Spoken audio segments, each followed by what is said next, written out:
Hello future doctors, क्या हालचाल। Welcome to my another video. Electrochemistry का पार्ट 3 है। ये पार्ट 1 में हमने आपका इन जनरल इंट्रोडक्शन पढ़ा था इलेक्ट्रोकेमिकल सेल्स के बारे में। पार्ट 2 में हमने आपके इलेक्ट्रोकेमिकल सीरीज के बारे में पढ़ा था। ठीक है, कौन सा ऑक्सीडाइजिंग एजेंट है, कौन सा रिड्यूसिंग एजेंट है, साथ में नर्स इक्वेशन मैंने कवर किया था उसमें। ठीक है, अभी आपका है ये पार्ट 3 आपका है ये। ठीक है, तो इसमें हम पढ़ेंगे आपका कंडक्टेंस का पार्ट हम पढ़ेंगे। ठीक है, इस वाले वीडियो में उसके साथ में हम कंडक्ट मोलार कंडक्टेंस और कोलार्स लॉ भी देखेंगे हम इसके साथ में। अगले वीडियो में हम आपका इलेक्ट्रोलाइटिक सेल कवर करेंगे और उसके अगले वीडियो में हम आपका बैटरीज वगैरह कवर करेंगे, तो उसके साथ में आपका इलेक्ट्रोकेमिस्ट्री भी खत्म हो जाएगा। ठीक है, तो लेट्स स्टार्ट कंडक्टेंस, हम स्टार्ट करते हैं। सो कंडक्टेंस का जो इसमें आते हैं, तो आपका सबसे पहला आता है कि अ, इसमें कुछ टर्मिनोलॉजीज है, पहले आप इसे समझिए तो इसके थ्रू में आपका फॉर्मूला है। कंडक्टेंस में क्या बोलूंगा कि it is a ease in the flow of current. ठीक है, कंडक्टेंस वो हो गया किसी भी मान के चले किसी भी मटेरियल का कंडक्टेंस ज्यादा है तो उसका मतलब उसका फ्लो रेट, जो उसके अंदर इलेक्ट्रिसिटी जो फ्लो कर रही है उसका फ्लो ज्यादा अच्छे से हो रहा है। ठीक है, इसमें कोई रेजिस्टेंस, उसका रेजिस्टेंस कम है। ठीक है, इसलिए इसका कंडक्टेंस ज्यादा है। तो आपका रेजिस्टेंस कुछ टर्मिनोलॉजीज है जिससे हम स्टार्ट कर रहे हैं। तो व्हाट इज रेजिस्टेंस? तो इसका हम बोलेंगे कि डिफाइंड एज द हिंड्रेंस, जो हिंड्रेंस प्रोवाइडेड बाय कंडक्टर, जो हिंड्रेंस प्रोवाइड करता जाता है कंडक्टर कंडक्टर के थ्रू में in passage of current, the hindrance provided by conductor. ठीक है, in the passage of current, इसको मैं बोलूंगा रेजिस्टेंस। ठीक है, तो एवरी सब्सटेंस हैज रेजिस्टेंस, है ना। हर एक सब्सटेंस का ही रेजिस्टेंस होता है, ऐसा कोई सब्सटेंस नहीं है जिसका कोई रेजिस्टेंस नहीं है। ठीक है, तो बात आपको समझ आ गई। तो रेजिस्टेंस का फॉर्मूला कि resistance is directly proportional to the L by A, और इसका प्रोपोर्शनैलिटी हटाने के लिए हम ले यूज करेंगे एल बाई ए। तो ये आपका फॉर्मूला हो गया रेजिस्टेंस का, where rho is your resistivity, टीवीटी, या इसको मैं बोलूंगा स्पेसिफिक रेजिस्टेंस। ठीक है, और ये जो इसको मैं रो से रिप्रेजेंट करूंगा। ठीक है, तो आपने करंट इलेक्ट्रिसिटी में इस बारे में पढ़ा होगा कि रेजिस्टेंस का ये फॉर्मूला होता है, वैसे ही कंडक्टेंस का फॉर्मूला होता है। तो इनवर्स ऑफ रेजिस्टिविटी मेरा कंडक्टिविटी हो जाएगा और इनवर्स ऑफ रेजिस्टेंस जो हो जाएगा वो मेरा कंडक्टेंस हो जाएगा। ये आपने पढ़ा हुआ है करंट इलेक्ट्रिसिटी में। ठीक है, क्लास 12 फिजिक्स। ठीक है, तो वही सब है, बेसिक बेसिक सी चीजें हैं और कुछ इसमें नया नहीं। जो यहाँ से केमिस्ट्री का पार्ट चालू हो मैं आपको बताता हूँ। तो ये बेसिक सी चीजें हैं। ठीक है, तो what you mean by resistivity? Resistivity resistivity आपका क्या है कि defined as resistance offered by substance of 1 meter length, 1 meter length. ठीक है, विथ एरिया, और उसका एरिया क्या होगा मेरा ऑफ क्रॉस सेक्शन, वो भी मेरा यूनिट एरिया होगा जो कि है मेरा 1 मीटर स्क्वायर। ठीक है, ये हो गया। तो rho is equals to R A by L होता है मेरा रेजिस्टिविटी। तो इसका एसआई यूनिट मेरा क्या होगा? SI unit is rho meter. ठीक है, तो आप यहाँ पर देख सकते हैं एक चीज, इसका कैसा है एसआई यूनिट, बस ये बता दे रहा हूँ मैं। रेजिस्टेंस का होता है मेरा रो। ठीक है, ओम्स, रेजिस्टेंस का सॉरी होता है मेरा ओम्स, होता है मेरा यूनिट। इसका होता है मेरा मीटर स्क्वायर और इसका होता है मेरा मीटर। तो मीटर से मीटर ऊपर मीटर बस बचेगा, तो ओम्स मीटर। ठीक है, इसका मेरा एसआई यूनिट हो गया। ये बात आपको समझ आ गई? ठीक है, तो 1 ohm metre is equals to 100 ohm centimetre. ये एक यूनिट कन्वर्जन है, आपको आगे चल के किसी भी क्वेश्चन में काम आएगा। ठीक है, अगला आता है हमारा, अगला टॉपिक आता है definition, conductance. So conductance is what? It is inverse of resistance. ठीक है, तो इसका मैं डेफिनेशन क्या दूंगा? Is with which current flow through conductor, कितने ईज के साथ में हमारा जो करंट है वो फ्लो कर रहा है कंडक्टर से, उसको हम बोलेंगे कंडक्टर कंडक्टेंस। ठीक है, तो ये क्या है? It is inverse of R, यानी कि रेजिस्टेंस के इनवर्स है। तो मैं इसको जी से रिप्रेजेंट करूंगा कंडक्टेंस को, ये जो कि मेरा आर के इनवर्स में आता है। ठीक है। नेक्स्ट टॉपिक आता है मेरा कंडक्टिविटी हो गया, रेजिस्टिव। अब में आता है क्या कि जो ये मेरा रेजिस्टेंस है, सॉरी कंडक्टेंस है, जी इज इक्वल टू 1/r होता है। ठीक है। तो इसका मेरा वो क्या होगा, आपका ऐसा यूनिट मेरा क्या होगा, इसका ऐसा यूनिट, जी का मेरा ऐसा यूनिट होगा ρ-1। रो आपका रेजिस्टेंस का होता है, ठीक है, तो उसका इनवर्स में हो जाएगा ρ-1। इसको मैं क्या बोलूंगा, मो से मैं भी रिप्रेजेंट करूंगा, उसको मो बोलते हैं। ठीक है। और इसका फॉर्मूला भी एक है रेजिस्टेंस के फॉर्म में, के इज इक्वल टू A/L। ठीक है। ये आपको बस ध्यान रखना है, बेसिक फॉर्मूलाज में वही डेरिवेशन से ही आएंगे, सब कुछ ऐसा नया नहीं है। इस चीज को मैं एक और नया नाम दूंगा, सीमेंस। एस से इसको रिप्रेजेंट करूंगा। ठीक है। मो को या ρ-1 को मैं सीमेंस भी बोलूंगा। ठीक है। अब आता है अगला, मेरा आता है रेजिस्टिविटी। कंडक्टेंस रेजिस्टेंस पढ़ लिया, रेजिस्टिविटी पढ़ लिया, अब हम पढ़ेंगे कंडक्टिविटी क्या होता है। तो कंडक्टिविटी, कंडक्टिविटी इसको मैं रिप्रेजेंट करूंगा के से। ठीक है। तो इसमें जो ये के है वो क्या है, कंडक्टिविटी। कंडक्टिविटी। ठीक है। कंडक्टिविटी को मैं कापा से रिप्रेजेंट करता हूँ। ठीक है। It is inverse of resistivity के इनवर्स होता है ये रेजिस्टिविटी। ठीक है। इसको हम क्या बोलेंगे, स्पेसिफिक कंडक्टेंस भी बोलेंगे, स्पेसिफिक कंडक्टेंस। ठीक है। तो kappa is equals to, sorry, kappa is equals to 1/ρ होता है। ये बात भी आपको ध्यान रखनी है यहाँ पर। ठीक है। उसके बाद इसका यूनिट क्या है, यूनिट ऑफ दिस। सो इसका यूनिट हो जाएगा मेरा ρ-1 सेंटीमीटर-1। ठीक है। मेरे रेजिस्टिविटी की क्या यूनिट आई थी यहाँ पर, रेजिस्टिविटी की मेरी कितनी यूनिट आई थी, मो ओम्स मीटर आएगा। ठीक है। तो इसका उल्टा हो जाएगा जस्ट, तो ओम्स-1 और सेंटीमीटर-1 हो जाएगा मेरा। ठीक है। या कि और इसको मैं क्या एक और नाम दिया था, सीमेंस सेंटीमीटर-1। तो आपका एक तरीके से उसके लिए काम आएगा, न्यूमेरिकल के लिए siemens centimetre is equal to 100 siemens metre. ये आपके न्यूमेरिकल्स में काम आएगा, ये इसका ऐसा यूनिट हो गया।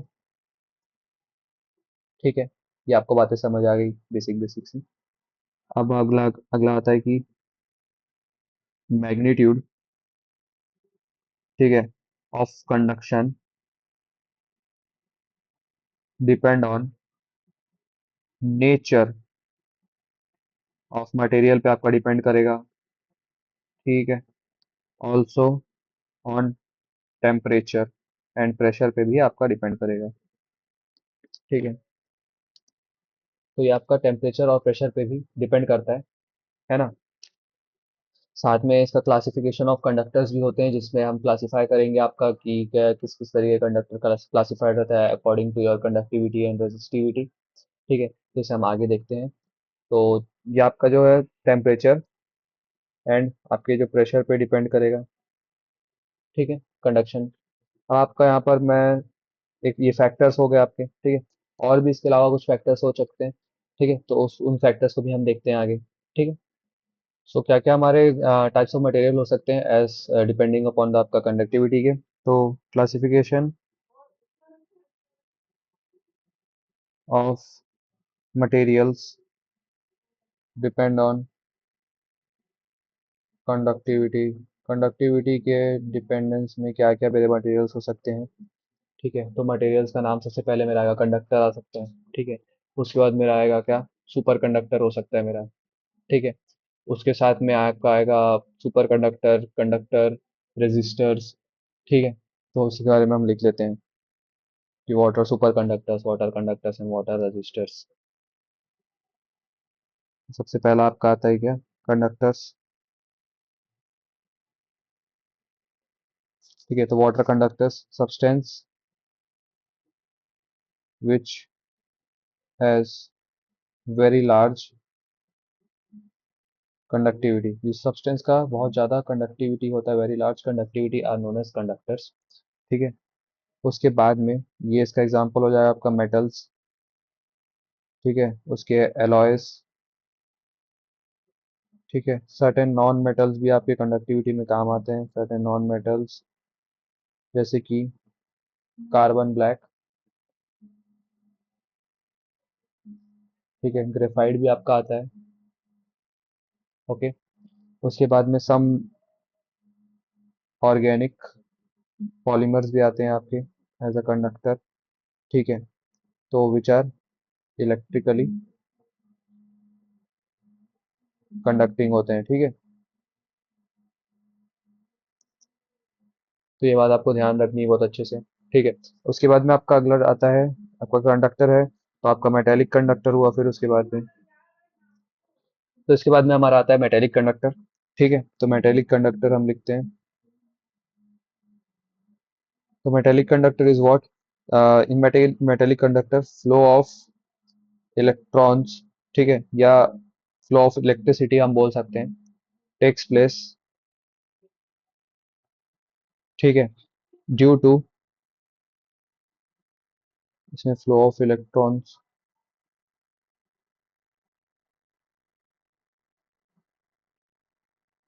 Are the cause of electricity conduction. मतलब जो मेरे इलेक्ट्रॉन्स है वो मेरे कारण रहेंगे, फ्लो ऑफ इलेक्ट्रॉन्स के कारण ही मेरा इलेक्ट्रिसिटी वो है, वो से कंडक्शन हो सकता है, वहां पर इलेक्ट्रिसिटी जो है मेरा जनरेशन हो सकता है मेरा, ठीक है। उसके बाद में, उसके बाद में अगला आता है आपका कि आपका तीसरा आता है electrolytic conductors.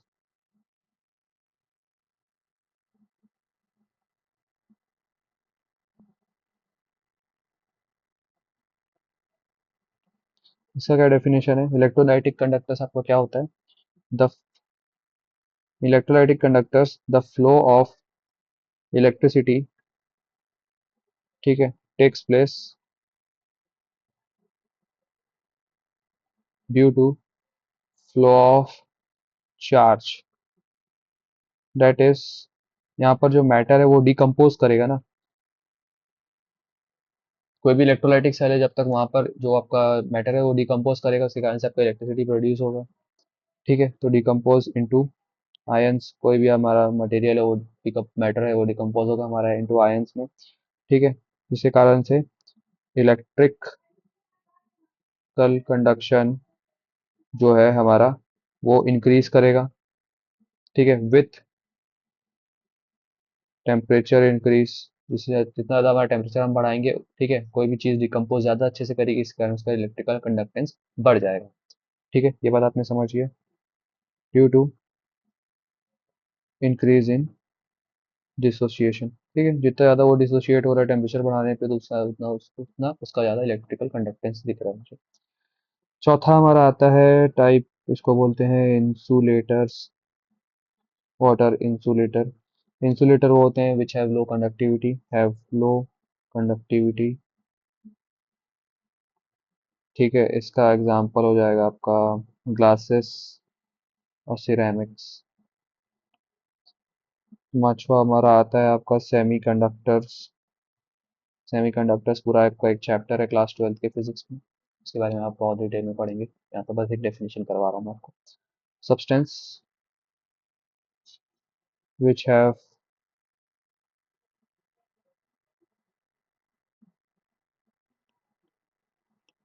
Which which have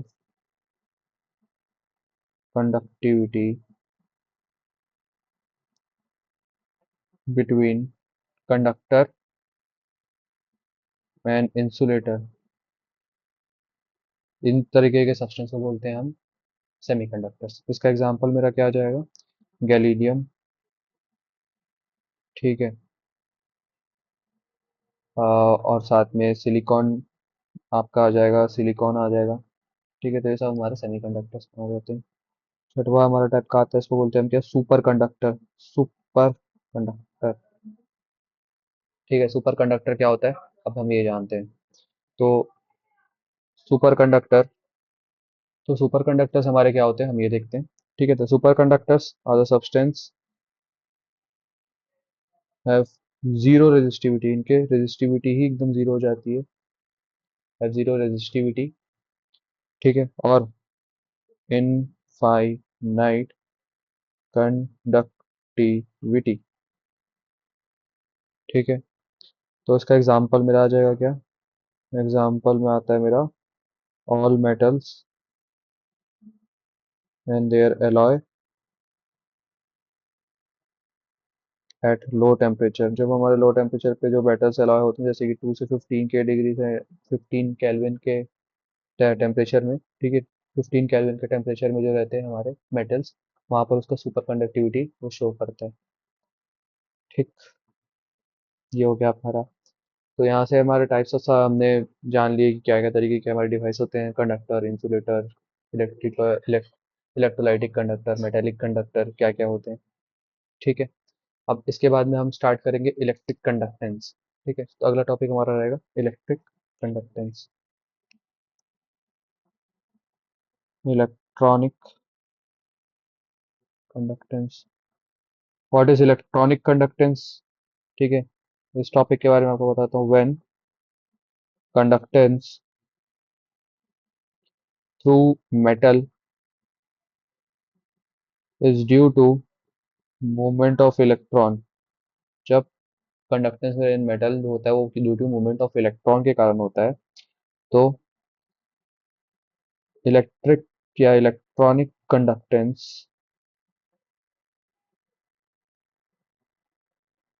slash metallic conductance is seen. मेरा दिखता है इलेक्ट्रॉनिक या कंडक्टेंस। तो ये डिपेंड करता है, डिपेंड ऑन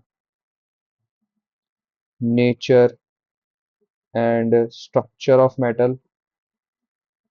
इस पे मेरा डिपेंड करेगा ये पहला। दूसरा मेरा डिपेंड करेगा नंबर ऑफ वैलेंस इलेक्ट्रॉन पर एटम पे मेरा डिपेंड करेगा।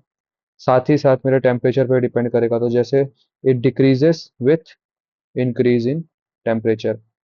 बहुत इंपॉर्टेंट पॉइंट है, क्या पता आपका कुछ स्टेटमेंट में सवाल इसमें आ जाए कि electric conductance decreases with increase in temperature.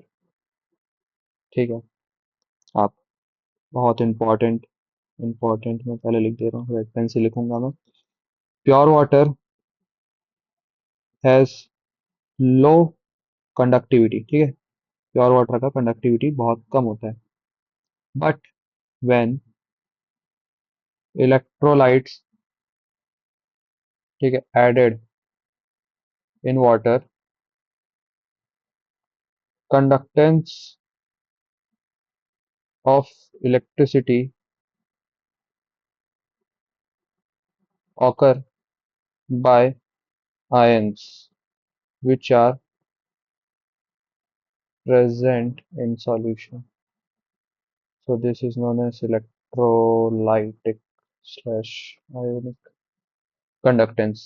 ठीक है, तो आपको शायद बोर्ड्स में भी सवाल आता है, नीट में सवाल आता है कि प्योर वाटर का कंडक्टिविटी क्यों जीरो होता है और लो कंडक्टिविटी क्यों होता है, और एक उसमें कुछ इलेक्ट्रोलाइट डालो तो उसकी, तो कभी भी प्योर वाटर का जो कंडक्टिविटी होता है वो हमारा बहुत लो होता है। ठीक है, तो उसमें कुछ हम इलेक्ट्रोलाइट्स डालें क्योंकि उसमें कोई आयंस प्रोड्यूस नहीं होते हैं, कोई भी आयंस में नहीं रहते हैं प्योर वाटर में।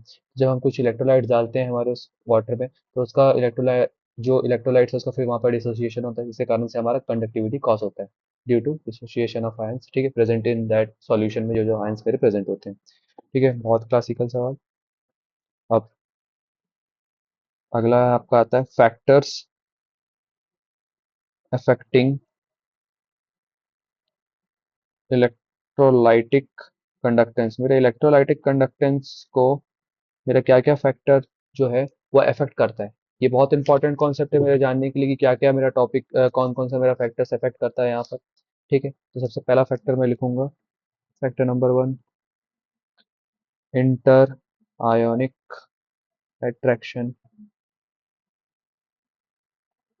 ठीक है, तो if inter ionic attraction between ions of solute ज़्यादा है तो कंडक्टेंस मेरा कम हो जाएगा। अगर इंटर आयोनिक अट्रैक्शन मेरे बिटवीन द सॉल्यूट्स मेरे ज़्यादा है, ठीक है, मेरे सॉल्यूट्स के बीच में जो इंटर आयोनिक अट्रैक्शन, बहुत ज़्यादा अट्रैक्शन है, तो मतलब वो टूट रहे नहीं है आयंस में, ठीक है, तो उसका कंडक्टिविटी नहीं प्रोड्यूस कर पाएगा, तो इसलिए इसका कंडक्टेंस कम होगा। सेकंड पॉइंट आता है मेरा पोलैरिटी ऑफ सॉल्वेंट, ठीक है। इफ जो मेरा सॉल्वेंट है has high dielectric constant, high dielectric constant, then the ionization and conductance is high। अगर मेरे किसी भी सॉल्वेंट का डाई इलेक्ट्रिक कांस्टेंट बहुत ज़्यादा है तो मेरा आयोनाइजेशन और कंडक्शन मेरा बहुत ज़्यादा होगा, ठीक है। कुछ कुछ बातें ये आपको याद रखनी है। विस्कोसिटी ऑफ मीडियम,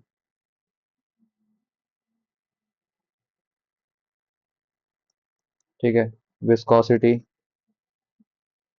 बढ़ेगा तो मेरा कंडक्टेंस घटेगा। चौथा आता है मेरा टेम्परेचर। टेम्परेचर के केस में क्या होता है मेरा कि जैसे जैसे मैं टेम्परेचर बढ़ाऊंगा, है ना, कंडक्टेंस भी मेरा बढ़ेगा, ड्यू टू कारण due to kinetic energy of ions, वो भी मेरा बढ़ेगा, ठीक है। काइनेटिक एनर्जी ऑफ आयंस मेरा बढ़ेगा, ठीक है, जिसके कारण से all type of attraction force जो है वो डिक्रीज हो जाएगा और विस्कोसिटी भी मेरा जो है वो डिक्रीज हो जाएगा, ठीक है। जिस कारण से मेरा टेम्परेचर पे इस तरीके से मेरा इफेक्ट करता है। पांचवा मेरा आता है क्या, डाइल्यूशन। मेरा डाइल्यूशन पे किस तरीके से मेरा इफेक्ट करेगा, तो बहुत इंपॉर्टेंट है डाइल्यूशन वाला कॉन्सेप्ट, आप ध्यान से देखिएगा। सो ऑन इंक्रीजिंग डाइल्यूशन, तो जो मेरा कंडक्टेंस है यानी कि जी, वो मेरा बढ़ेगा, पहला पॉइंट, ठीक है। So so strong electrolyte on dilution, ठीक है, तो उनका inter ionic force of attraction जो है वो कम हो जाएगा, ठीक है, जिसके कारण से उसका कंडक्टेंस यानी कि जी जो है वो मेरा बढ़ जाएगा स्ट्रॉन्ग इलेक्ट्रोलाइट के केसेस में, ठीक है। पर in case of weak electrolyte with dilution, ठीक है, अल्फा जो है डिग्री ऑफ डिसोसिएशन, ठीक है, ये मेरा बढ़ेगा तो उसके कारण से मेरा जी भी बढ़ेगा, ठीक है। ये बात आपको समझ आ गई। सेकेंड पॉइंट डाइल्यूशन में, ये ऑन डाइल्यूशन जो मेरा स्पेसिफिक कंडक्टेंस है या मेरा जो कंडक्टिविटी है, कंडक्टेंस जो है वो मेरा डिक्रीज कर जाएगा, डाइल्यूशन के साथ में मेरा डिक्रीज करेगा, ठीक है। इसका कारण, what is the reason for this, because dilution number of ions in one. सो अब इसके आगे हम पढ़ेंगे measurement of conductivity of ionic solution, किस तरीके से मेजर किया जाता है। इसमें एसी और डीसी का एक बहुत बड़ा कॉन्सेप्ट आता है कि हमारा एसी किस तरीके से उसमें रहता है और डीसी में क्या, हम डीसी क्यों नहीं यूज करते और एसी क्यों हम यूज करते हैं, ठीक है। तो चलिए इसको हम देखते हैं कि फॉर कंडक्टिविटी, ठीक है, ऑलवेज एसी यूज्ड, सबसे इंपॉर्टेंट पॉइंट। बिकॉज इसका रीजन क्या है, because on passing DC direct current, ठीक है, it changes the composition of solution, ठीक है। also solution could not connected directly to bridge, salt bridge, bridge मतलब सॉल्ट ब्रिज के बारे में बात कर। तो डीसी के कारण से डीसी हम इसलिए यूज नहीं करते हैं क्योंकि वो हमारे कंपोजिशन ऑफ द सॉल्यूशन को चेंज कर देता है और साथ ही हम उसे कनेक्ट नहीं कर सकते थ्रू अ ब्रिज डीसी के केस में, इसी केस में हम ये काम कर सकते हैं। So solution can not be connected by bridge, ठीक है। तो इस चीज को मैं रेक्टिफाई करूंगा, it is rectified rectified by using specially designed vessels, ठीक है, जो कि कंडक्टिविटी सेल बोला जाता है जिनके, कंडक्टिविटी सेल, ठीक है।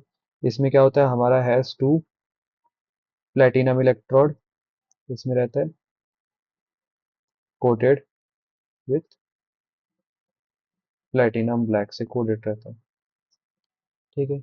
एक इंपॉर्टेंट कॉन्सेप्ट आपको याद रखना है, L by A is known as cell constant, ठीक है, या इसको हम जी स्टार से भी रिप्रेजेंट करेंगे। तो आप इसको, बहुत इंपॉर्टेंट कॉन्सेप्ट है, आप इसको ध्यान में रखिएगा।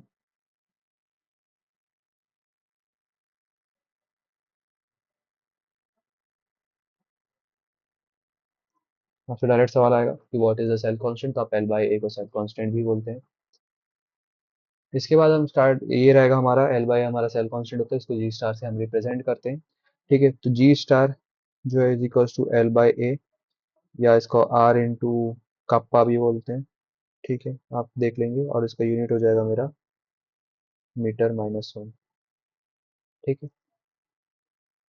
अब ये हो गया हमारा। और ये मेजरमेंट किससे, किसके थ्रू होता है हमारा, जो का आपका सेल कांस्टेंट और आपका जो रेजिस्टेंस किसके थ्रू मेजर होता है, हमारा व्हीटस्टोन ब्रिज के थ्रू हमारा मेजर होता है, ठीक है। इसका जो प्रिंसिपल लगता है, it is measured through the Wheatstone bridge, ठीक है। इसके बाद हम स्टार्ट करते हैं हमारा बहुत इंपॉर्टेंट टॉपिक, जहाँ से हर साल सवाल आते हैं, molar conductivity. What is molar conductivity? Molar conductivity बहुत इंपॉर्टेंट टॉपिक है, ठीक है, तो इसको हम बंद करते हैं। तो what is molar conductivity? So molar conductivity की यहाँ पर सबसे पहले हम डेफिनेशन लिखेंगे, ठीक है। उसके बाद में मोलार कंडक्टिविटी का फॉर्मूला देखेंगे, साथ में हम देखेंगे कि मोलार कंडक्टिविटी किस तरीके से इसका ग्राफ उसका बनता है, ठीक है। इसके बाद में एक इक्विवेलेंट कंडक्टेंस भी हम देखेंगे, ठीक है। और उसके साथ में हम कुछ क्वेश्चंस बनाएंगे, इसके बाद में ये खत्म हो जाएगा ये टॉपिक। ओके, तो let's start molar conductivity. So molar conductivity का डेफिनेशन ये होता है कि it is a conductance of solution containing 1 mole of electrolyte kept between two electrodes, have unit length between them, ठीक है, and large cross section area दोनों के बीच में होना चाहिए, ठीक है। ये आप जान गए, या अदर वर्ड्स में इसको बोलूँ मैं, in other words, molar conductivity, molar conductivity, ठीक है, इस conductance of electrolyte solution kept between दो इलेक्ट्रोड के बीच में, टू इलेक्ट्रोड्स, ठीक है, of conductivity cell,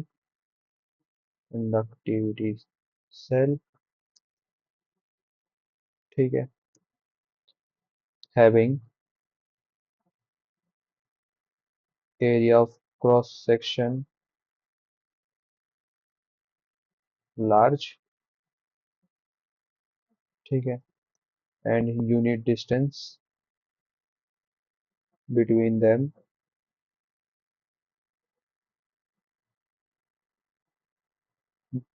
unit distance और एक उनके दोनों के बीच में एक जो एरिया होता है लार्ज होना चाहिए, ताकि so that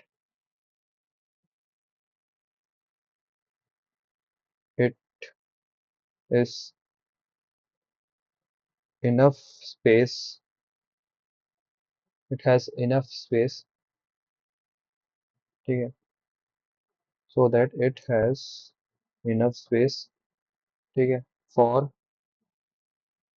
accommodation of sufficient volume of solution, ठीक है। दोनों के बीच में वही मोलार कंडक्टेंस, ये बोला है कि molar conductance is the conductance, ठीक है, जिसमें इलेक्ट्रोलाइट सॉल्यूशन मेरे दो इलेक्ट्रोड के बीच में डाला हुआ है, जिनके बीच में यूनिट डिस्टेंस और क्रॉस सेक्शन एरिया इनका बहुत ज़्यादा बड़ा हुआ है, इसी कारण से उनके बीच में जो मेरा सॉल्यूशन रहेगा, उनमें सफिशिएंट स्पेस होना चाहिए जिसमें मेरा सॉल्यूशन अकोमोडेट हो सके। ठीक है, ये मेरा मोलार कंडक्टेंस। इस पे डेफिनेशन पे कोई सवाल नहीं पूछते डायरेक्ट, इस पे इसके फॉर्मूला बेस पे सवाल आता है। इसको मैं इससे रिप्रेजेंट करूंगा, इस साइन से।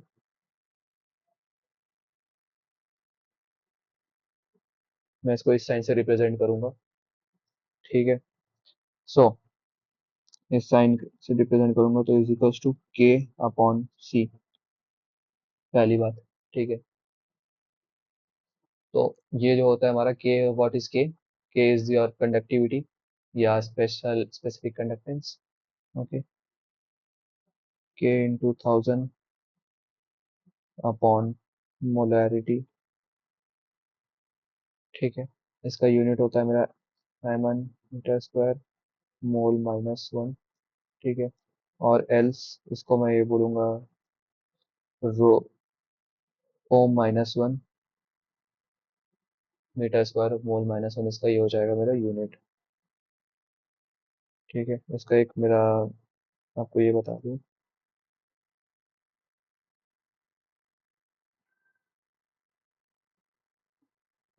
ये आपको यूनिट कन्वर्जन में काम आएगा कोई भी सवाल में, कि one siemens metre square mole minus one is equal to 10 की power 4 siemens centimetre square mole की पावर माइनस वन। ठीक है, अगला पॉइंट हम लिखते हैं। अगला पॉइंट ये होता है कि conductivity decrease with decrease in concentration.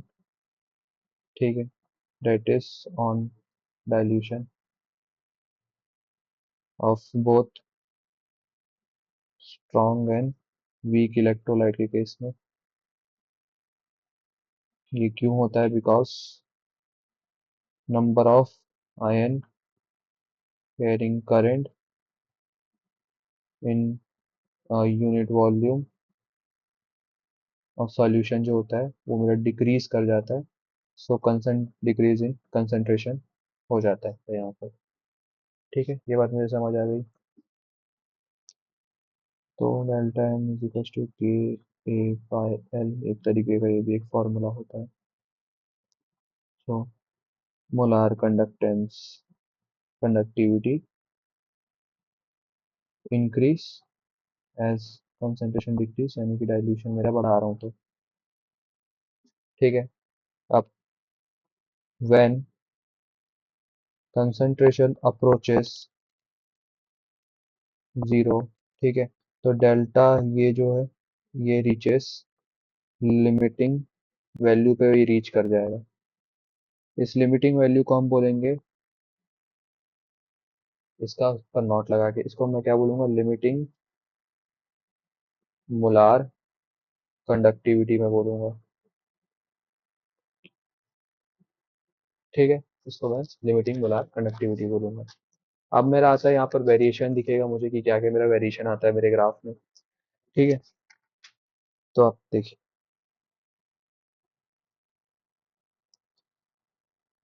So variation हो गया उसका, कंडक्टिविटी पे मेरा क्या क्या वेरिएशन आता है। तो आपने ये बात जान लिया यहाँ पर कि जैसे डाइल्यूशन करता हूं तो मेरे मोलार कंडक्टिविटी में क्या डिफरेंस आता है, क्या उसमें हो जाता है, मोलार कंडक्टिविटी बढ़ जाती है डाइल्यूशन करने पे, कंसंट्रेशन भी कम हो जाता है। ठीक है, ये आपने वेरिएशन जान लिया। अब आता है अपना अगला का नया टॉपिक, क्या आता है, variation of delta M with concentration. ठीक है, क्या क्या मेरा वेरिएशन आता है कंसंट्रेशन। सबसे पहले मैं बात करूंगा स्ट्रॉन्ग इलेक्ट्रोलाइट के लिए। ठीक है, स्ट्रॉन्ग इलेक्ट्रोलाइट के केस में क्या होता है। सो तो आपका प्रैक्टिकली जो स्ट्रॉन्ग इलेक्ट्रोलाइट होता है, ठीक है, वो डिसोशिएट हो जाता है कंप्लीटली एट ऑल कंसंट्रेशंस। ठीक है, डिसोशिएट होता है। तो ये जो इक्वेशन एक है, ठीक है, गिवन बाय डी बाय थकल ऑनसार ऑनसेगर इक्वेशन है ये। ठीक है, तो इक्वेशन क्या बोलता है, delta M equal to delta M naught minus A, ये। ठीक है, ये मेरा इक्वेशन है। ओके, ये मेरा इक्वेशन हो गया। सो अब इसके बीच में अगर मैं ग्राफ बनाना चाहूँ,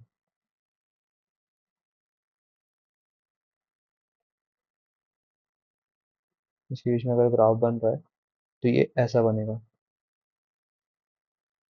ठीक है, जिसमें कि ये मेरा ये बताता है, ये मेरा एक्स एक्स वाई एक्सिस में हो गया, डेल्टा सी मेरा एक्स एक्सिस में हो गया। ठीक है, ये मेरा ग्राफ जो है वो एच सी एल का है। ठीक है, एनसीईआरटी का आपका ये ग्राफ है। ये ग्राफ का, ये इक्वेशन का ये ग्राफ है।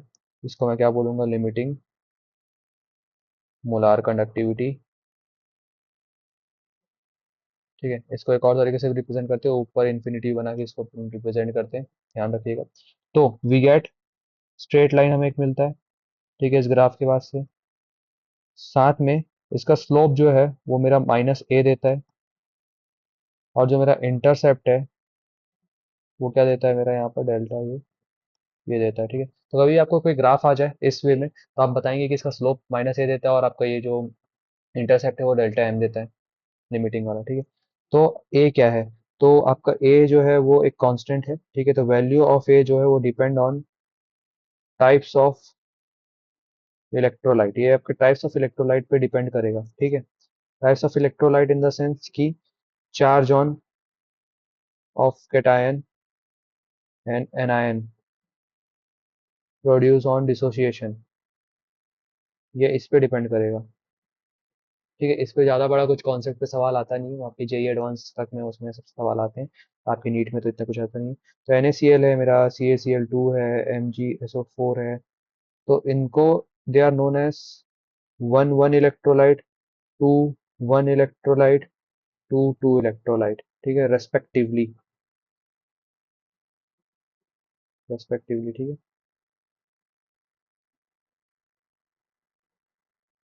ये बात आपको समझ आ गई। NaCl और CaCl2, MgCl, MgSO4 जो है इसको हम क्या बोलेंगे, वन वन, टू वन और टू टू इलेक्ट्रोलाइट रेस्पेक्टिवली। ठीक है, सो all electrolyte of particular type has same value of A। जो इलेक्ट्रोलाइट है जिसका एक पर्टिकुलर टाइप का कोई इलेक्ट्रोलाइट है तो सबका वैल्यू ए का सेम होगा। ठीक है, अब आता है हमारा, ये हमने स्ट्रॉन्ग इलेक्ट्रोलाइट के लिए वाला ग्राफ पढ़ लिया था। ठीक है, अब यही चीज हम एक वीक इलेक्ट्रोलाइट के लिए पढ़ते हैं। Be weak electrolyte, weak electrolyte के लिए हम पढ़ते हैं। तो वीक इलेक्ट्रोलाइट के लिए हमें एक बात पता है कि this type of electrolyte do not completely dissociate होते हैं, ये पूरे तरीके से डिसोशिएट तो नहीं हो पाते हैं, है ना, in aqueous solution as well as molten form में भी ये नहीं आपको डिसोशिएट होते हुए मिलेंगे 100%। तो इसका एग्जांपल आपका हो जाएगा H2CO3 और CH3COOH। ओके, तो विथ, नेक्स्ट पॉइंट हम लिखेंगे यहाँ पर, तो with dilution degree of dissociation जो है वो मेरा बढ़ेगा। ठीक है, resulting in increase in number of ions, resolution के टाइम में मेरा अल्फा बढ़ जाएगा। ठीक है, इसी कारण से क्यों बढ़ता है, क्योंकि नंबर ऑफ आयंस मेरे बढ़ जाते हैं। तो फॉर वीक इलेक्ट्रोलाइट जो मेरा ग्राफ है इंक्रीज स्टीफली, स्टीपली मेरा इंक्रीज करेगा विद डाइल्यूशन। ठीक है, स्पेशली इन लो कंसंट्रेशन के टाइम पे। ठीक है, तो इसका जो ग्राफ बनता है ये ऐसा बनता है।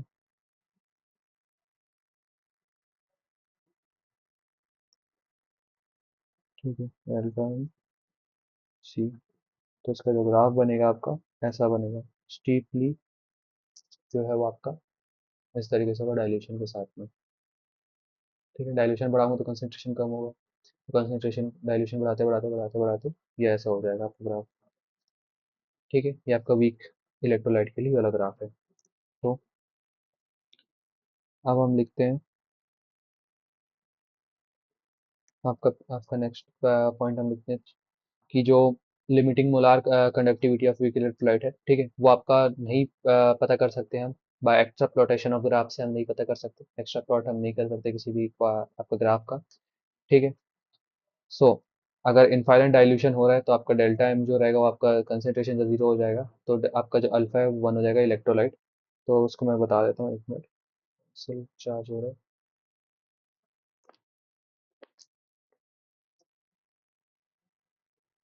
So limiting molar conductivity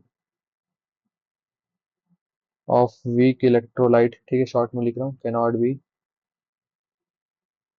obtained by extrapolation of plot of graph.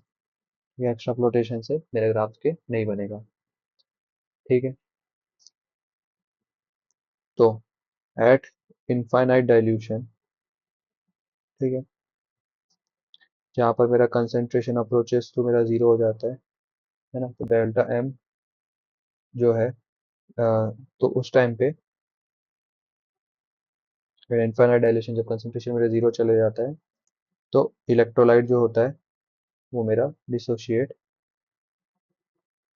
Completely, ठीक है, उसका अल्फा मेरा हो जाता है वन इनफाइनाइट डाइल्यूशन के टाइम में जब कंसेंट्रेशन मेरा जीरो निकल जाता है, ठीक है। ये चीज़ें हो गई। अब कुछ फॉर्मूलेज हैं, इसमें आपको एक ग्राफ में एक बातें याद रखनी है, एक ट्रिक दे रहा हूँ मैं आपको। जो जितना ऊपर होगा उतना स्ट्रॉन्ग, मान के चलिए आपको ये जो है ग्राफ है ना, आपको सवाल आता है, ऐसा ग्राफ है, आपको एक ये सवाल आता है, ठीक है, आपको फिर ये एक ये सवाल आता है, एक ये सवाल आता है, आपसे पूछता है which of the following is a strong electrolyte, this is one A B and C, तो आप क्या बोलेंगे, C is more strong than B than A. समझे इस चीज का सवाल, जो सबसे ऊपर वो सबसे ज्यादा स्ट्रॉन्ग इलेक्ट्रोलाइट होता है मेरा, ठीक है। समझ आ गई आपको ये बात क्लियरली। अब आते हैं हमारा, हाँ, तो हम अल्फा का फॉर्मूला हम यहाँ पर लिखते हैं, alpha is equal to delta M upon limiting value of this. आपको ये बात ध्यान रखनी है, फॉर्मूला नंबर वन हो गया, ठीक है, मोलार कंडक्टेंस हो गया। तो ये हो गया, उसके बाद में फॉर वीक इलेक्ट्रोलाइट के केस में जो मेरा के ए होता है, ठीक है, उसका वैल्यू हो जाएगा C alpha square one alpha square सी,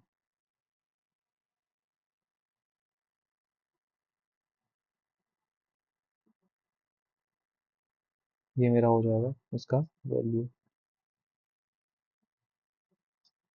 ठीक है, ये इसका फॉर्मूला हो जाएगा सी अल्फा। ये कैसे होता है इसका मैं आपको क्वेश्चन करवा दूंगा तो आपको ज़्यादा अच्छे से समझ आ जाएगा, ठीक है। तो इसका आपका एक क्वेश्चन करवा देता हूँ मैं। तो आप लिखिए क्वेश्चन की conductivity of 0.00241 M acetic acid solution is 7896 into 10 की पावर -5 एस सेंटीमीटर -1, ठीक है। Calculate molar conductivity in solution if for acetic acid is 390.5 S centimetre square mole -1, ठीक है। व्हाट इज डिसोसिएशन कांस्टेंट, मेरे के ए की बात कर रहा है, के is what my dissociation constant, ठीक है। This is what my degree of dissociation, ठीक है। ये बात आपको समझ आ गई, उसके बाद में कुछ फॉर्मूले में आपको और कुछ फॉर्मूला छूट रहा है, तो आपको ये समझ आ गया, this is molar conductivity, this is molar limiting molar conductivity, ठीक है। आपको ये सब बातें पता चल गई, दिस इज कंडक्टिविटी, दिस इसके नीचे में ये जो है मेरा कंसंट्रेशन है, इसको मोलैरिटी भी बोलूंगा, ठीक है, ये मेरा मेन फॉर्मूला हो गया। अब हम ये वाला सवाल बनाते हैं यहाँ पर आपका। तो कंडक्टिविटी आपका दिया हुआ है, यानी कि कंडक्टिविटी जो है वो मेरा क्या है, कप्पा। कंडक्टिविटी 0.0241 मेरा कंडक्टिविटी की माने। ठीक है, उसके बाद डेल्टा एम लिमिटिंग का आपसे बोला था ना, ये क्या लिखा हुआ है यहाँ पर? हम्म, एक मिनट, सॉरी। हाँ, तो कंडक्टिविटी इसकी वैल्यू 7896 × 10⁻⁻5 दी हुई है। ठीक है, ये इसकी वैल्यू दी हुई है आपकी 390.5। और आपका कंसंट्रेशन की वैल्यू दी हुई है आपको 0.0241। ठीक है, ये आपकी इसकी वैल्यू दी हुई है। आपसे पूछा क्या है, के ए आपसे पूछा हुआ है। ठीक है, तो आप कैसे निकालेंगे? सबसे पहले आप यहाँ पर निकालेंगे डेल्टा एम, तो ये आपका के इंटू 1000 ऑन मोलैरिटी होता है। ठीक है, तो डेल्टा एम आप कैसे निकालेंगे यहाँ पर? तो ये आप यूज़ करेंगे यहाँ पर वैल्यू आपका 7.896 × 10⁻⁻5 इंटू 1000 अपॉन मोलैरिटी कितना दिया हुआ है इतना, तो 0.00241 ये हो गया आपका। ठीक है, ये चीज़ आपका सवाल हो गया। ठीक है, अब इससे मैं क्या निकाल लूँगा आपका, ये निकाल लूँगा। इसकी वैल्यू क्या आती है यहाँ पर, 32.76 semen centimetre square mole minus one. बात आपको समझ आ गई? इससे मैं अल्फा निकाल लूँगा, दिस अपॉन दिस। ठीक है, कितना है, मैं 32.76 अपॉन 390.5 दिया हुआ था, तो इसकी वैल्यू मेरी कितनी निकल गई, 8.4 इंटू 10⁻⁻2। ठीक है, एसिटिक एसिड है, तो CH3COOH gives CH3COO minus plus H plus देता है। ठीक है, इनिशियली तो कंसंट्रेशन जीरो, इसका जीरो जीरो हो जाएगा कंसंट्रेशन, तो इसका सी अल्फा, और इसका भी मेरा क्या हो जाएगा, मेरा क्या सी अल्फा हो जाएगा कंसंट्रेशन। ठीक है, अगर आपको ये समझ नहीं आया कि इक्विलिब्रियम में हम यूज़ करते हैं, तो उसको और अच्छे से आपको मैं समझा देता हूँ। आपने पढ़ा था वन माइनस अल्फा होता है, अल्फा होता है, अल्फा होता है। अब उसमें कंसंट्रेशन में ऐड कर दूँ तो सी अल्फा हो जाएगा ना। ठीक है, मैं आपको सॉल्यूशन में मैंने आपको पढ़ाया था कि one minus alpha alpha alpha use करते, तो ये कंसंट्रेशन उसमें मल्टीप्लाई कर दूंगा तो आपका ये आ जाएगा।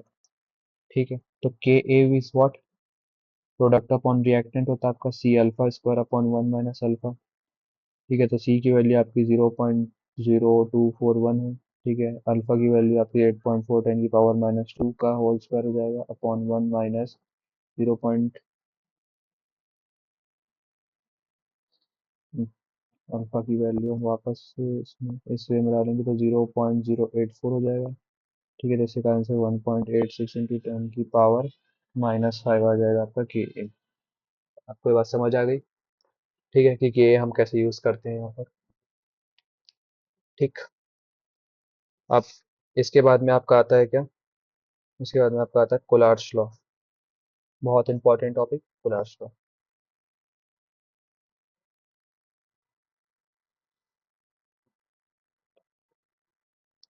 इसमें से आपके मैक्सिमम सवाल यहीं से कोलार्ड्स लॉ से ही आते हैं। ठीक है, तो कोलार्ड्स लॉ जो है वो हमारे साइंटिस्ट हैं जो कि एग्जामिन लिमिटिंग वैल्यू, ठीक है, varies values of various number of strong electrolytes का। ठीक है, जो लिमिटिंग मोलार कंडक्टिविटी वैल्यूज है हर स्ट्रॉन्ग इलेक्ट्रोलाइट का, उसका उन्होंने एग्जामिनेशन किया। ठीक है, and found that for a pair of electrolyte, कुछ पेयर ऑफ इलेक्ट्रोलाइट्स के लिए with negative ion but differ only in positive ion. ठीक है, तो उन दोनों में ये मेरा वैल्यू कांस्टेंट मिला। ठीक है, मतलब उनका जो नेगेटिव आयन है वो मेरा सेम है, जैसे कि NaCl KCl। ठीक है, तो उसका नेगेटिव आयन तो मेरा सेम है, पॉजिटिव आयन मेरा अलग अलग है, तो पर उनके केस में जो उनका लिमिटिंग मोलार कंडक्टिविटी है वो मेरा कांस्टेंट निकल के आया। ठीक है, बस ये नॉर्मल सी बात बोलो। तो इससे मेरा ये पता, इसका ये फॉर्मूला आता है, is equals to X A plus Y of B minus, ये हो गया मेरा। ठीक है, ये मेरा question. So limiting molar conductivity मैं कैसे निकालूंगा, what is limiting molar conductivity. ठीक है, कोलार्स लॉ क्या बताता है मेरा, अब मैं ये देखता हूँ। ठीक। सो कोलार्स लॉ। ठीक है, तो आपने हमने ये वाला सा फॉर्मूला देखा था कोलार्स लॉ में, तो इसका एप्लीकेशन कैसे होता है, कैसे यूज होता है, हम मैं आपको बताता हूँ आगे। तो कोलार्स लॉ का एक छोटा सा मैं डेफिनेशन पहले लिख दूँ। ठीक है, व्हाट इज कोलार्स लॉ, उसका डेफिनेशन आएगा मेरा कि एट इनफाइनाइट डाइल्यूशन, ठीक है, व्हेन डिसोसिएशन इज कंप्लीट। ठीक है, जब मेरा इनफाइनाइट डाइल्यूशन के टाइम पे, जब मेरा डिसोसिएशन मेरा कंप्लीट हो रहा है, ठीक है, उस केस में each ion make a definite contribution towards. सबसे पहला तो आपका या तो इनफिनाइट कंडक्टेंस हो जाएगा या तो आपका मोलार कंडक्टेंस हो जाएगा। ठीक है, तो ये आपका एक कोलार्स लॉ ये वाला बोलता है। ठीक। Towards electro equivalent, sorry equivalent valent conductance. ठीक है, स्लैश मोलार कंडक्टेंस।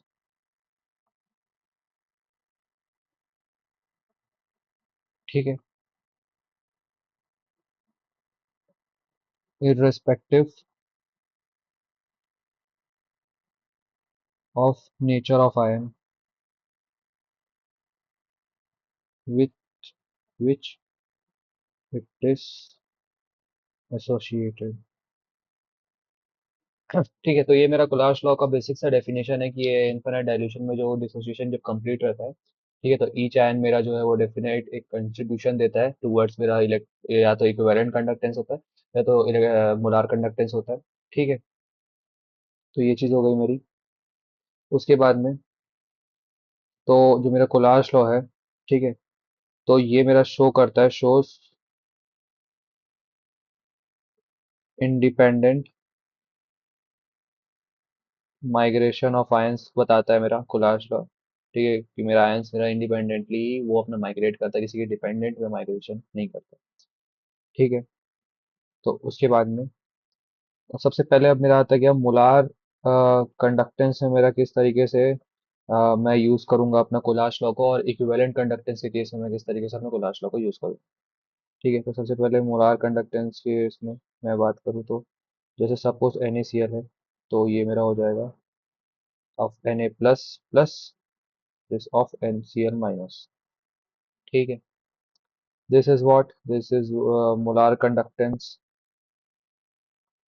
ठीक है, लिमिटिंग मोलार कंडक्टेंस। ठीक है, कंडक्टेंस ऑफ सोडियम। ठीक है, वैसे ही ये उसका क्लोराइड का हो जाएगा, और ये क्या हो जाएगा मेरा, limiting molar conductance of NaCl। ठीक है, तो इस मोलार कंडक्टेंस के इस फॉर्मूले को मैं, है ना, एक एग्जांपल के साथ मैं आपको बताता हूँ कि किस तरीके से स्ट्राइकोमेट्री में होता है। तो मान लीजिए एक सवाल है मेरा। ठीक है, तो ये मान के चलिए H2SO4 का X दिया हुआ है, दिस ये मेरा दिया हुआ है K2SO4 का, मेरा Y दिया हुआ है, डेल्टा M मेरा CH3COO के Z दिया हुआ है, तो मेरे से पूछा है डेल्टा M ऑफ CH3COOH। तो आपको एक बात यहाँ पर समझनी है, अगर आपको ऐसे तरह का कोई सवाल आ जाए, ठीक है, तो आपको पहले यहाँ पर रिएक्शन कंप्लीट करना है सबसे पहले। ठीक है, तो CH3COOH हो गया मेरा, ठीक है, प्लस K2SO4, तो इससे मेरा क्या बना, H2SO4 प्लस CH3COO के बना। ठीक है, अब मैं यहाँ पर के को बैलेंस करूंगा तो यहाँ पर टू लगाऊंगा यहाँ पर। ठीक है, अब यहाँ पर मेरा फिर टू लगाऊंगा तो फिर यहाँ पर भी इसको ही बैलेंस करना पड़ेगा। ठीक है, H2, अब ये सारे मेरे बैलेंस हो गए। तो इसकी वैल्यू मैं क्या बोला था, इसकी वैल्यू यहाँ पर क्या आई, CaCOS मेरा, इसको मेरे को निकालना है, इसको मैं A बोलूंगा। ठीक है, और तो इसका स्ट्राइकोमेट्री यहाँ पर 2 है तो 2 हो जाएगा। यहाँ पर इसका क्या वैल्यू बताया था इसने, y is equals to 2 is equal to आपका हो जाएगा क्या, इसकी वैल्यू क्या आई थी आपकी एक्स प्लस टू जेड। ठीक है, तो two A is equal to X plus two Z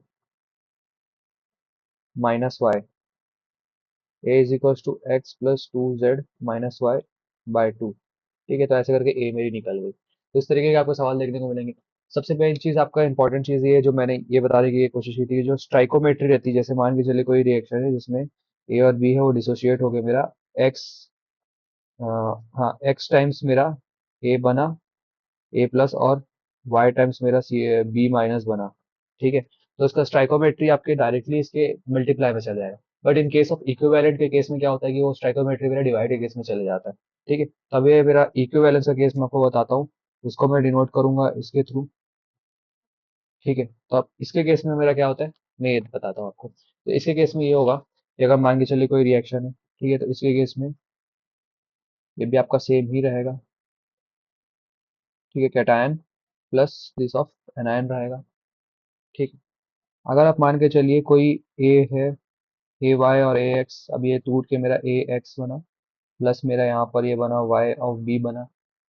ठीक है, सो अब इसके केस में क्या होगा कि ये मेरा आंसर आएगा यहाँ पर कि दिस, तो ये ए हो गया कैटायन, तो upon X plus this of cation by B on Y. ठीक है, इस केस में इक्विवेलेंट के केस में मेरा जब हो जाएगा यहाँ पर वो डिवाइड में आ जाएगा, और मोलार मोलार कंडक्टेंस के केस में हो जाएगा मेरा उसके मल्टीप्लाई में आ जाएगा उसका स्ट्राइकोमेट्री। ठीक है, आपको ये बात ध्यान रखनी है जब भी आप न्यूमेरिकल सॉल्व करेंगे। ठीक है, तो ये सब क्या है मेरे लिमिटिंग मोलार, ये मेरा क्या है, this is what limiting equivalent conductance. ठीक है, सॉरी इक्विवेलेंट मोलार कंडक्टेंस। ठीक है, डेल्टा एम है ये equivalent molar conductance, molar conductance, molar conductance. ठीक है,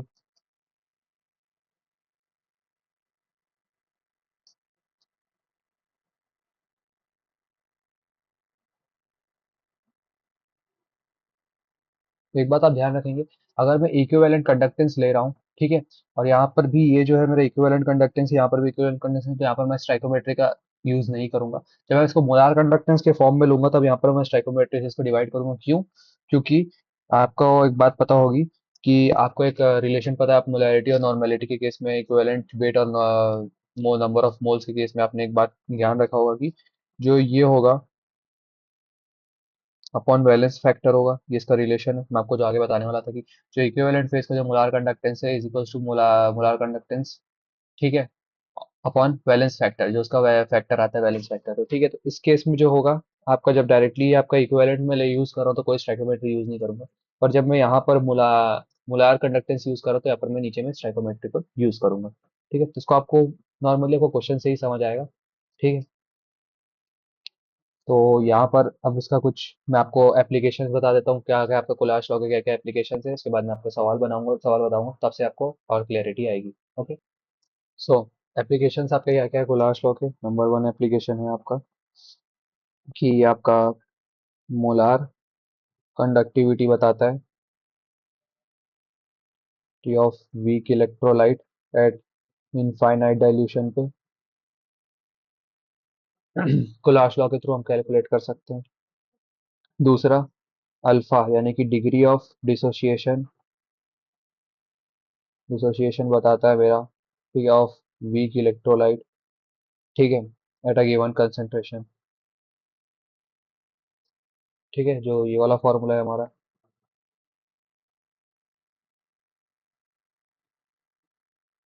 ठीक है, इसके थ्रू में मैं क्या गिवन कंसंट्रेशन है तो मैं इससे अल्फा निकाल सकता हूँ ना। ठीक है, उसके बाद में मैं ये हो गया ऐसे करके इससे अल्फा निकाल सकता हूँ, तो ये बारे में ये बता रहा है वो।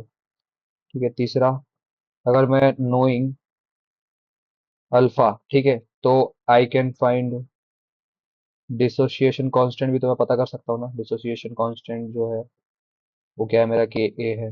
डिसोसिएशन कांस्टेंट जो मैंने आपको बताया था, K A is equals to C alpha square upon one minus alpha. ठीक है, ये भी मैं पता कर सकता हूँ इसके एप्लीकेशन में। चौथा है कि solubility of strangely soluble salt का भी मैं पता कर सकता हूँ यहाँ पर सॉल्युबिलिटी की solubility is equals to K into 1000 upon limiting का एम मोल एल स्क्वायर। फिर अगर मैं किसी का भी सॉल्युबिलिटी किसी भी स्प्रैंगली सॉल्युबल सॉल्ट का मैं सॉल्युबिलिटी भी पता कर सकता हूँ इसके थ्रू में। ओके।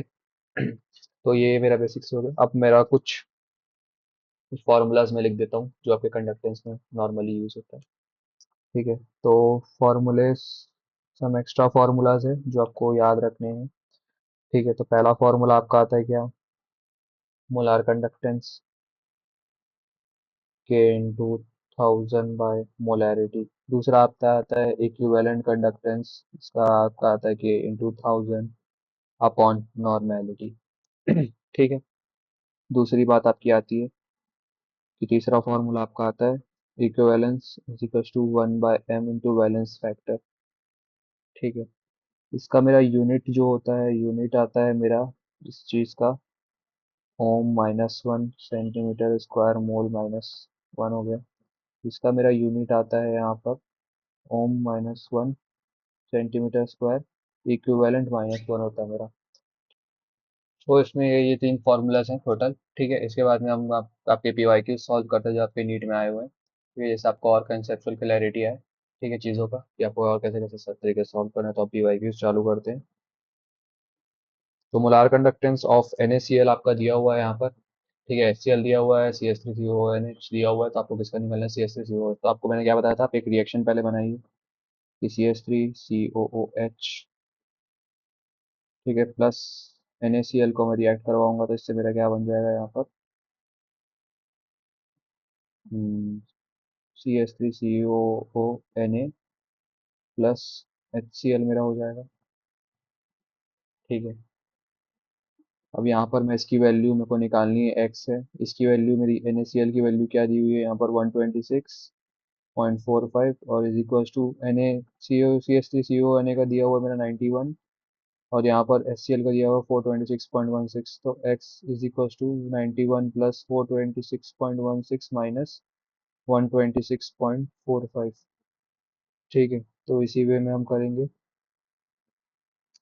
तो 426 प्लस 91 माइनस 126 जो मैंने यहाँ पर किया आपका। ठीक है। तो इसके बाद में इसका आंसर आ जाएगा आपका बी 390। तो इस तरीके से आपको ये वाला सवाल सॉल्व करना है, आपको समझ आएगा, आपको रिएक्शन बनाना है, उसके बाद में उसमें वैल्यूज डालनी है और उसके बाद में आपका आ गया answer. Next question, molar conductivity of 0.7। ठीक है। आपको कंसंट्रेशन दे दिया 0.07 m। ठीक है। उसके बाद में आपका मोलार कंडक्टिविटी यानी कि ये आपको दे दिया है कितना, 20। डिसोसिएशन कांस्टेंट में से पूछा यानी कि Ka की वैल्यू क्या होगी मेरी। ओके। Of acetic acid. तो सबसे पहले मैं Ka की वैल्यू निकालनी है मुझे। तो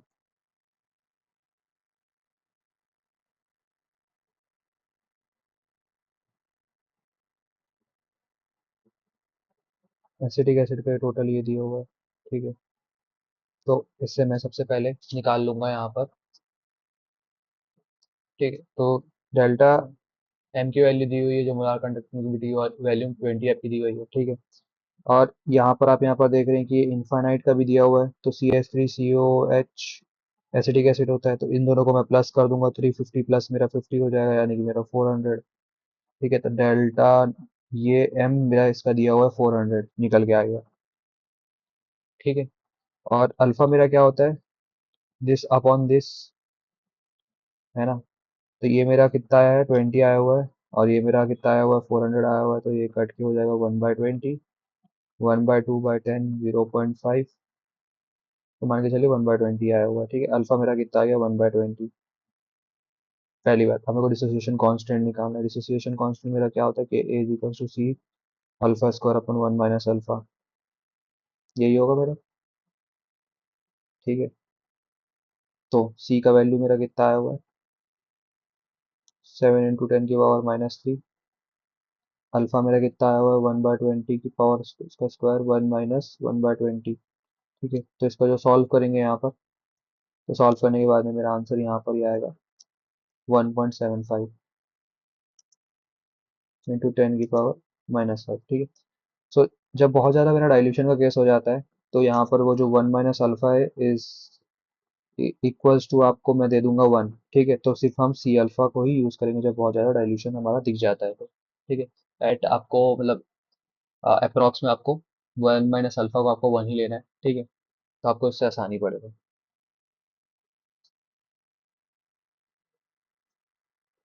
और इलेक्ट्रोलिसिस, ये आपको इलेक्ट्रोलाइटिक सेल का सवाल है।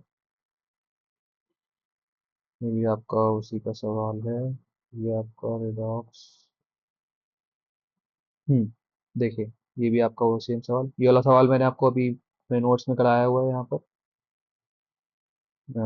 ये वाला देखिए, ये वाला सवाल मैंने आपको नोट्स में कराया हुआ है, ये नोट्स में है मेरे। ठीक है, तो ये वाला सवाल भी हमने कर चुका है 2019। अब नेक्स्ट सवाल आपका आता है यहाँ पर कि मोलार कंडक्टिविटी आपका दिया हुआ है इतना। मोलार कंडक्टिविटी मतलब इतना, ये आपको दिया हुआ है ये। ठीक है, with with an electrolytic conductivity. Electrolytic conductivity यानी कि के दिया हुआ है मेरा कितना, 5.76 इंटू 10⁻³ ठीक है, तो मेरे से आपसे मेरे से क्या पूछा है यहाँ पर, मेरे से पूछा है कि कंसंट्रेशन मेरे से पूछा गया है। हाँ sorry, molar conductivity of this.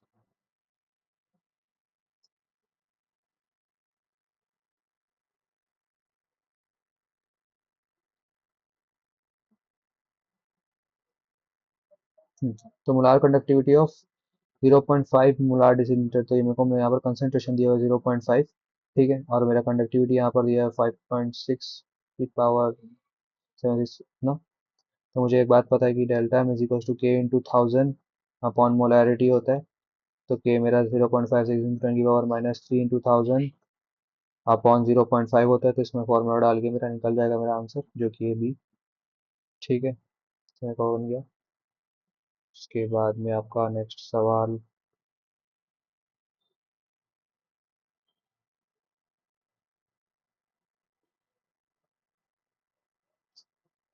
हाँ, नेक्स्ट तरीके का आपका एक सवाल है कि at 25 degree molar conductance of 0.1 molar solution.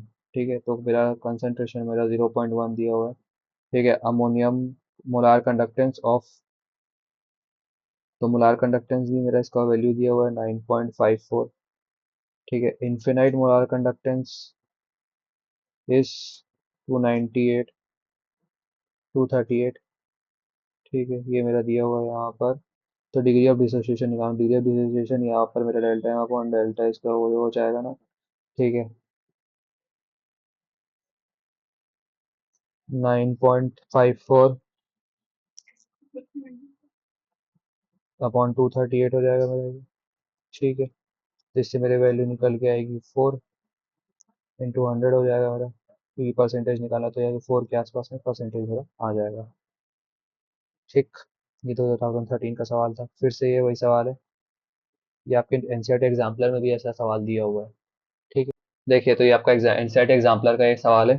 ठीक है, तो आपको बोला लिमिटिंग बताना है, तो NH4OH किसके बराबर हो सकता है। तो आपका मैं वैसे रिएक्शन के फॉर्म में इसको बनाना चाहता हूँ। ठीक है, NaCl माइनस NaOH, ये तो पॉसिबल नहीं है। ठीक है ना, NH4OH प्लस NaOH और दोनों साइड Cl है, तो मेरा पॉसिबल नहीं हो सकता, मेरा पहला ऑप्शन तो गलत हो गया। ठीक है, मेरा पहला ऑप्शन तो पॉसिबल नहीं है। दूसरा ऑप्शन मैं ये लेता हूँ कि NH4OH is equals to NaOH plus NaCl minus NH4Cl।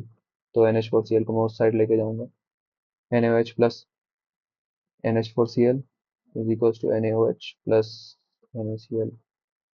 तो क्या ये वाला मेरा इक्वेशन सही हो पा रहा है। तो NH4 दोनों साइड पे, ये भी मेरा पॉसिबल नहीं है, दोनों साइड Na। ठीक है, तो ये भी मेरा पॉसिबल नहीं हो सकता। ठीक है, मैं अब तीसरा ऑप्शन पे देखता हूँ। तीसरा ऑप्शन में मेरा बोलता है कि NH4OH is equals to NH4OH